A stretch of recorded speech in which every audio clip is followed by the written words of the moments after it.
Buonasera e ben ritrovati con l'informazione flash di New Sicilia, i principali titoli del pomeriggio. Cateno De Luca lascia la guida di Sud chiama Nord, il leader annuncia che il suo partito resterà il suo riferimento nazionale, ma che da oggi si occuperà di altro, lavorando a un progetto più strategico che guarderà oltre la sola Sicilia e a cui darà vita con il centro studi Ti Amo Sicilia.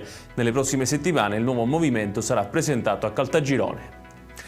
Dopo lo scioglimento per mafia del comune di Paternò, l'ex sindaco Nino Naso non ci sta e presenta ricorso al TAR. Naso, che ha nominato come legale l'avvocato Luigi Casiraro, contesta il decreto di scioglimento chiedendone l'annullamento e mettendo in discussione le valutazioni contenute nella relazione prefittizia. Nuovi elementi sulla tragedia di Carini. Secondo gli ultimi accertamenti sarebbe stato un malore a causare la morte dei due amici, i cui corpi sono stati ritrovati senza vita ieri in un appartamento nel comune palermitano. Le salme, per le quali non è stata disposta l'autopsia, sono state riconsegnate alle famiglie. Ci spostiamo a Milazzo, nel Messinese, dove è stata identificata la persona trovata morta questa mattina sulla spiaggia della Baia del Tono. Si tratta del 48enne Alessandro Insinga. L'uomo, che soffriva di problemi psichici, si era allontanato da casa nella giornata di ieri. Si indaga adesso sulle cause del decesso.